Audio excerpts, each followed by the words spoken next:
In questo video tratto una tematica molto particolare: le coppie su Facebook, quelle coppie sdolcinate che ogni 2 o 3 stanno a commentarsi in bacheca. Amore, ti amo, sei la mia vita. Amore, vedi qua, ti ricordi dove eravamo? Amore, vedi questo, il cuoricino, l'orsacchiottino.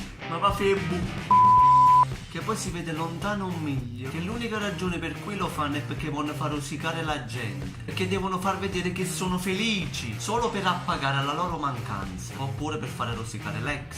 Perché scusa, ma non vi vedete da vicino? Oppure non tenete Facebook, non tenete WhatsApp, Twitter, Instagram, qualsiasi cazzo, per potervi dire le stesse cose con la privacy più intima? Perché tutta questa necessità di postare sulla bacheca di Facebook? Per avere i mi piace dagli altri, per far vedere che sono più felici di loro. Ed è questa la realtà, si capisce benissimo. Frate, le cose intime in amore bisogna dimostrarsele in due, tu e viceversa. I 5.000 amici che tieni in coppa a Facebook non contano un cazzo, non servono a niente. Si percepisce non danno un miglio che gli altri debbano sapere che voi vi amate, un cuoricino, un bacino, l'orsacchiottina, la fotina e poi tenete il cornicino. Si postate tieni i corni, non cambia la vostra relazione pure se mettete l'orsacchiottina, la fotina e compagnia bene. Conta più l'appagamento che gli altri debbano dare per riempire il vostro vuoto interiore piuttosto che la persona che avete vicino. State buona cagata.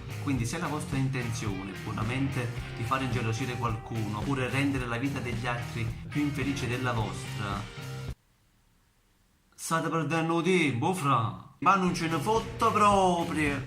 E non ultimo che là che mettono un nome, un cognome, un partner in comune in coppa a Facebook. Niente di meno che suonano proprio il Righteous Day, diciamo per conformare una sorta di fedeltà, va? E dice, no, che io mio e basta. Questo è un nome scritto insieme, non si tocca proprio. E poi non fa niente che c'è, in 20 puntate fanno, si mettono un numero di telefono scritto in 2 c'è la stazione e danno più corni in sporti di maruzzi. Come dorsa da venire un gol. Però è la fedeltà. E noi ci scambiamo pure la password dei contatti, non ci sta proprio niente da nascondere tra di noi. Si danno una password e hanno risolto un problema in cavallo. E poi si arrabbicano in coppie e corni che tengono a loro segni proprio a mano paterna. E poi come vedi che si lasciano perché non ti mettono una volta un nome loro. Ma che vanno a uccidere. E poi come funziona se si lasciano? Si fa la separazione ribelle in coppa a Facebook. No, tu mi dai a parte che ti rimbra la fotografia intera immagine e tu mi dai un post e un like che dai mi salato io. Sì. Prima quando tu ti lasciavi, tagliavi la fotografia e la strappavi a metà e rimanevi solo te stesso. Invece come fanno ritagliare una fotografia come immagine di copertina e ti rimane la capatoia con una manina femmina che in due la trucola dice ma che cazzo c'è la sta a fumare che?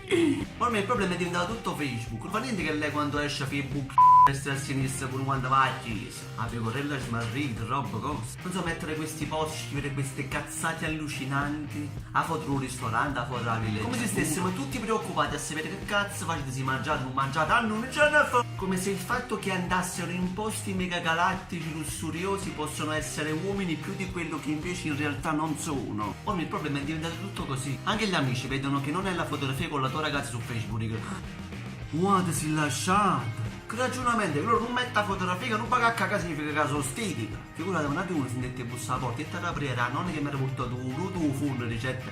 Era una settimana che hanno già visto una fotografia postata in coppa a Facebook che mangiava, non mi sono preoccupato che ti asciugata. Ragazzi, cosa ne pensate voi? Che bisogna dimostrarsi tutto su Facebook?